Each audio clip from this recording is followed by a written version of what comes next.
Drums for the marching men with victory medals on their chests. Drums for the dead left behind. Drums for the future they had fought for. Drums when the black 369th Infantry returned from the front in the year 1990. Proudly they moved through the streets towards Harlem. Because they had fought gallantly to make the world safe for democracy, to black people everywhere, particularly the young, the future looked very bright.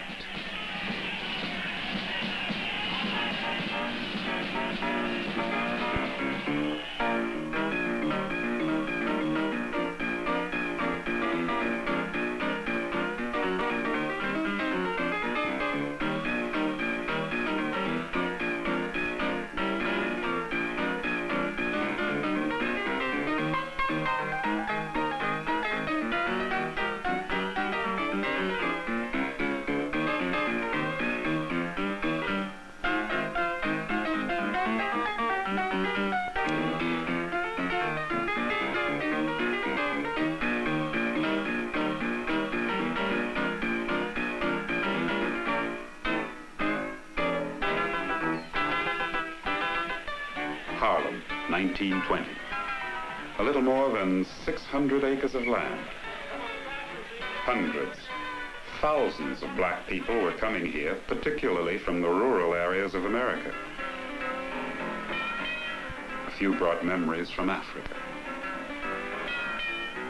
The Indians were here first, then the Dutch took over. Then came the English, Irish, then the Jews. But then the blacks started moving in from other parts of New York City, and the whites began moving out.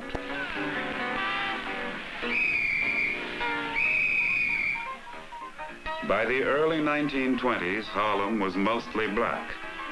The remaining white residents, feeling threatened, began moving to other parts of the city. People began calling Harlem the capital of black America.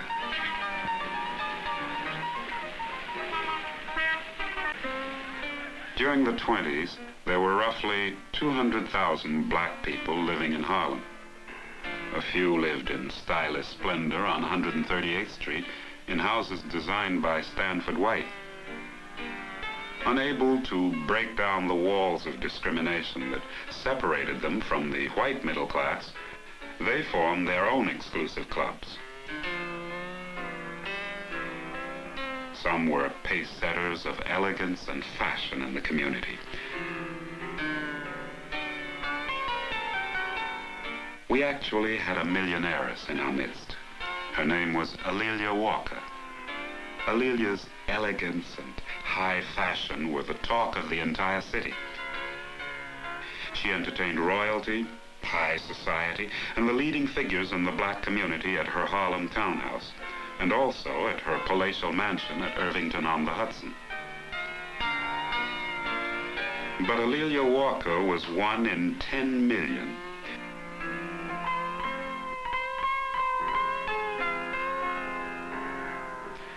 Virtually all of Harlem's population was born and raised in desperate poverty, surrounded with hate and hostile rural environments.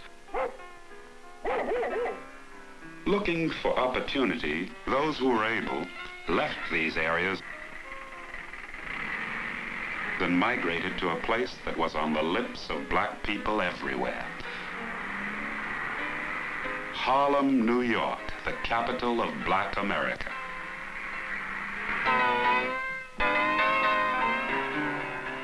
In New York, we found greater freedom than we had ever known. Even though there were places blacks could not go to eat or live,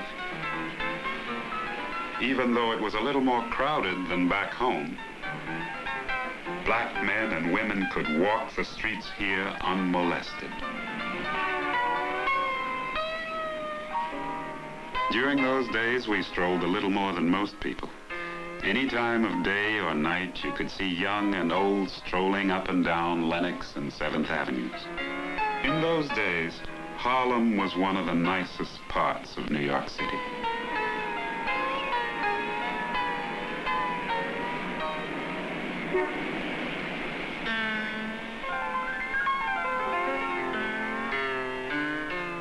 The migration here was aggressively encouraged by Philip A. Payton, a black real estate man. We owned most of the homes in Harlem. Even some of the businesses were black-owned. But like today, most Harlemites worked in menial jobs for white people downtown. We cleaned stores and other businesses, were porters, bootblacks. We ran errands, we waited on tables. We dug up streets and filled them up again.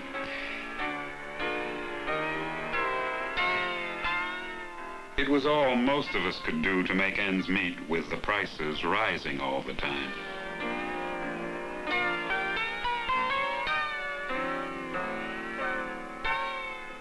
A lot of talented people were coming to Harlem in those days. This photographic studio on 135th Street was owned by a young photographer who took pictures for all occasions. He was a man of many talents, a Renaissance man. His name, James Vanderzee, a prime contributor to what has been called the Harlem Renaissance. His legacy, thousands and thousands of pictures. Pictures of little boys. And pictures of little girls.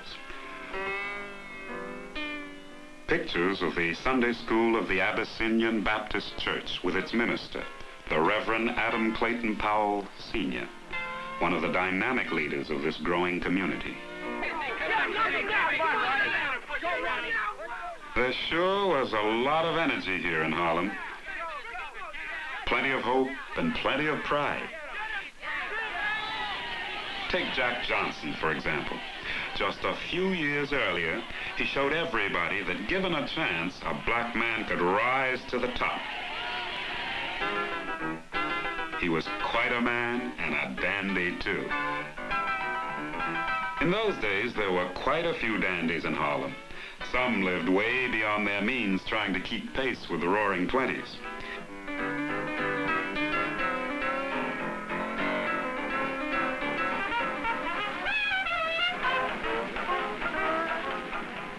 At night, the white dandies came up from downtown to enjoy the sights and nightlife and dance all night at places like Connie's Inn and the world-famous Cotton Club. The orchestra at the Cotton Club was headed by another talented young fellow, Edward Kennedy Ellington, or the Duke. He was the jazz man of the Harlem Renaissance. Yes, there were a lot of talented black people coming to Harlem in those days.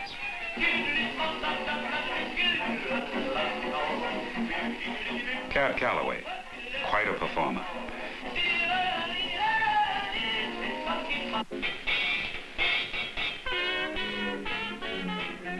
And those beauties in the chorus line like Josephine Baker and Ethel Waters, they really had the town talking. Places like the Cotton Club catered exclusively to white patrons. They paid a good deal of money to extract our humor from us. Because my mouth is wide with laughter and my throat is deep with song, you do not think I suffer after I have held my pain so long. Because my mouth is wide with laughter, you do not hear my inner cry. Because my feet are gay with dancing, you do not know I die. A poem by Langston Hughes, a talented young Harlemite. But white America wasn't listening. They had come to Harlem to be free, to let their hair down, to frequent a world quite different from their own. They liked one of our dances in particular. We called it the Charleston. They took it downtown, and soon it was all over the country.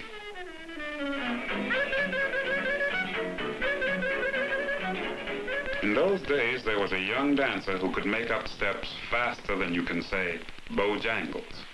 His name, Bill Robinson. Bert Williams saw him dancing out in Chicago and brought him here to New York. Even though Bert Williams' famous partner, George Walker, died a few years before, in 1920, Williams was still one of the greatest comedians in show business. Williams always wanted to be a serious actor on the American stage, but white Americans wanted him to keep them laughing.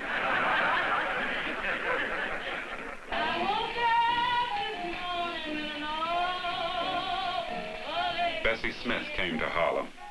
She had blues to sing.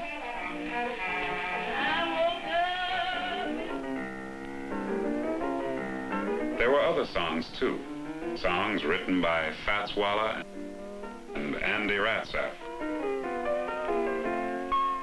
A renaissance was in the air in Harlem. In these 2 square miles of land, there were countless community groups, symphony and popular orchestras like those of the Clef Club, cultural societies, black motion picture companies, and theater groups like the Lafayette Players. In 1921, the most exciting legitimate show to open on Broadway was the all-black musical Shuffle Along, the hit of the season, written by Flournoy Miller and Aubrey Lyles. The show had a carload of hit songs by the prolific songwriting team of Noble Sissle and Eubie Blake. And just like honey from the bee, and those quaint. The first musical comedy to use a dramatic storyline, Shuffle Along revolutionized the musical on Broadway. Even most musicals today are based on its pioneering format and style. It opened up opportunities for lots of newcomers. People like that young football star, Paul Robeson, who later became a world-renowned actor and singer on the American stage. And then what did she say? What'd she say, baby? Shuffle Along had a number of stars, but the most dazzling of them all was Florence Mills. Now I've got the gypsy blues,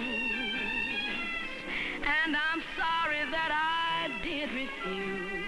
But there was another side to Florence Mills.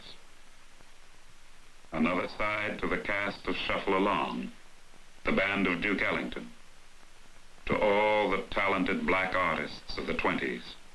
Another side to the happy people of Harlem. The side that looked at death, violent death, and mourned. Day dawned, and soon the mixed crowds came in view. The ghastly bodies swaying in the sun. The women thronged to look, but never a one showed sorrow in her eyes of steely blue. And little lads, lynchers that were to be, danced round the dreadful thing in fiendish glee. There was a lot of talk about the young poets who had come to Harlem and who were expressing what people were feeling about the lynchings in America. Young poets like Claude McKay gave white America a glimpse of what is at the back of the black man's mind.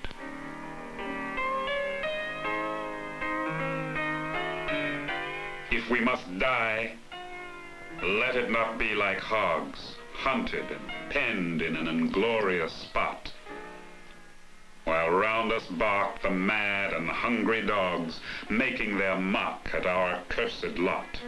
If we must die, oh, let us nobly die, so that our precious blood may not be shed in vain. Then even the monsters we defy shall be constrained to honor us though dead.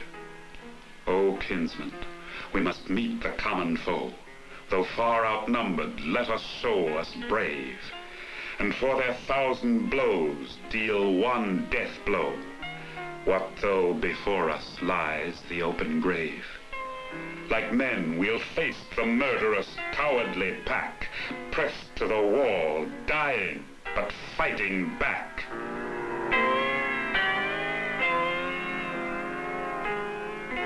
McKay wrote both of those poems. There was something different about these young poets. They didn't seem to see life the same way as the older people. Though their form and style was traditional English verse, the content and feeling of their writings was distinctly black. The young poet Langston Hughes had come to Harlem from out west. He writes about these young people, about their thoughts and their feelings. We younger Negro artists who create now intend to express our individual dark-skinned selves without fear or shame. If white people are pleased, we are glad. If they are not, it doesn't matter. We know we are beautiful, and ugly too. The tom-tom cries, and the tom-tom laughs. These were the new Negroes. Professor Alan Locke of Howard University wrote a book about them called The New Negro. In it, Dr. Locke leaves us a rich legacy of our history, our music, our art, and literature. In The New Negro, Dr. Locke speaks of a renaissance in Harlem.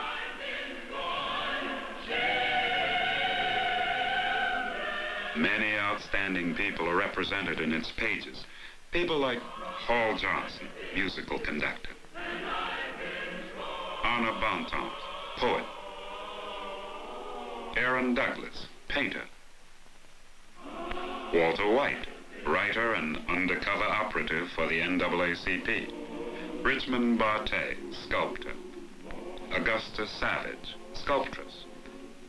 W.E.B. Du Bois, philosopher and activist. Arthur Schomburg, historian. Jessie Fawcett, novelist. James Weldon Johnson, poet, author, and head of the NAACP. And Rose McClendon, a leading actress of the Lafayette Players.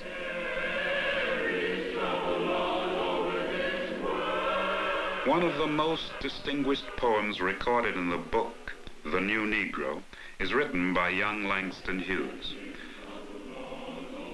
After roaming the black communities of America and the rest of the world, working on freighters, waiting on tables, he captures the essence of the black experience. I've known rivers.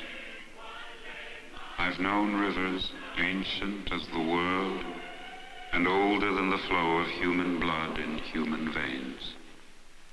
My soul has grown deep like the rivers. I bathed in the Euphrates when dawns were young. I built my hut near the Congo, and it lulled me to sleep. I looked upon the Nile and raised the pyramids above it. I heard the singing of the Mississippi when Abe Lincoln went down to New Orleans, and I've seen its muddy bosom turn all golden in the sunset. I've known rivers, ancient, dusky rivers. My soul has grown deep like the rivers.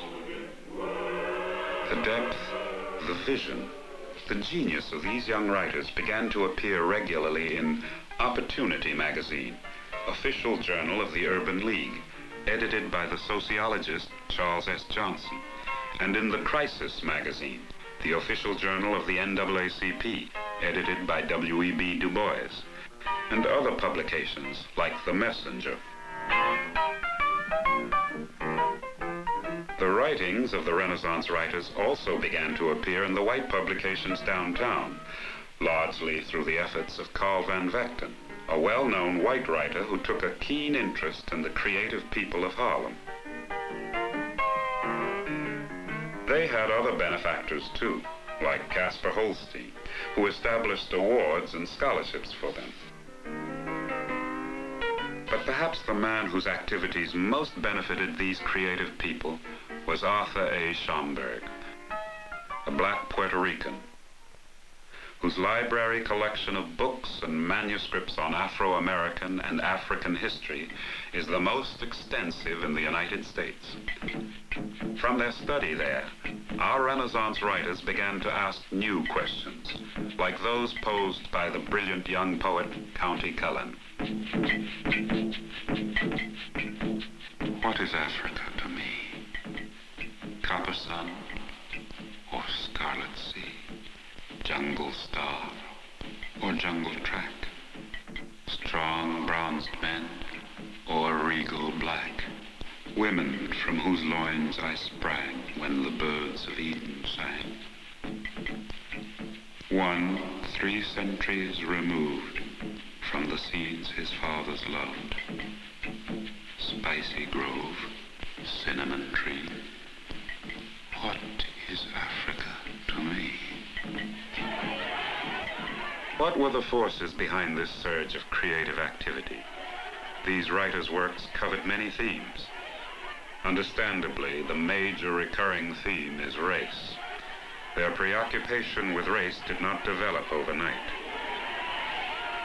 The burnings, the massacres, like this one in East St. Louis, these scenes were branded on their minds forever. The East St. Louis riots occurred in 1917 while the brothers of some of the Renaissance artists were overseas, fighting a war to make the world safe for democracy. Some of the writers marched in the famous silent protest parade that took place along Fifth Avenue. The marchers, 15,000 black people. This parade was our protest against these massacres. Because of the hostile racial climate of America, the silent parade was indeed a courageous act.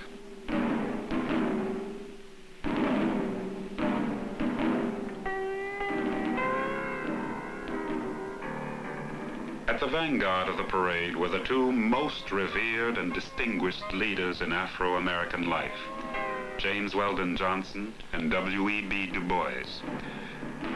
These 2 men were a continuing source of inspiration for the young Renaissance writers. They provided them with leadership and examples of scholarship. Their writings nourished the minds of these young artists. Working out of his office at the Crisis magazine, Dr. Du Bois created an unending flow of information on the black experience. His book, Souls of Black Folk, was required reading for the creative talents of the Renaissance. The distinguished poet, writer, and head of the NAACP, James Weldon Johnson, was the idol and mentor of many writers, artists, and young musical talents like the tenor Roland Hayes, who looked to him for encouragement. One of his most outstanding books was Black Manhattan. It was felt by Johnson and Du Bois that the art, poetry, and writing of distinguished black people would play a large role in developing black pride and in breaking down the walls of racial discrimination so prevalent in America. That the best way to combat racial violence, prejudice, and discrimination was to reveal to the white community of America that black citizens were orderly, neat, and well-behaved. And so, in the silent parade, everyone put on their Sunday best, shined their shoes, wore their best hats, in the hope that America would alter its thinking. But there were other parades. A movement that started here in Harlem spread throughout the black communities of the United States. At its peak, it had a following of 6 million black people. At the head of this movement was the dynamic public speaker Marcus Garvey. He posed another solution to the problem of race in America. He had a tremendous impact on the young people of the 20s, particularly the creative ones. His words, "Let us go home to Africa. Let us go back and leave this cancerous land. No political surgeons can cut out this disease. 6 million black people have spoken." His ideas caused considerable controversy. For the first time in the 20th century, the concepts of black pride, black nationalism, black power were organized into a political movement, the United Negro Improvement Association, with headquarters in Harlem. Under the influence of Marcus Garvey, the idea of Africa took firm root in the minds of the talented new Negroes of Harlem, in the minds of people like Aaron Douglas, perhaps the most outstanding artist of the period. Douglas studied in both America and Europe, but in these paintings found his greatest inspiration in the art of Africa.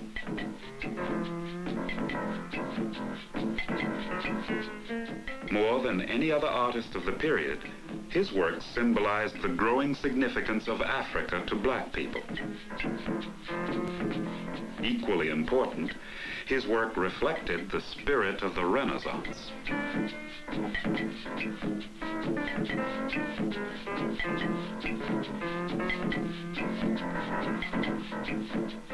It is often said that we black people cannot speak of a Renaissance because prior to our subjugation into slavery and feudalism, we were savages fighting for survival in the jungles of Africa.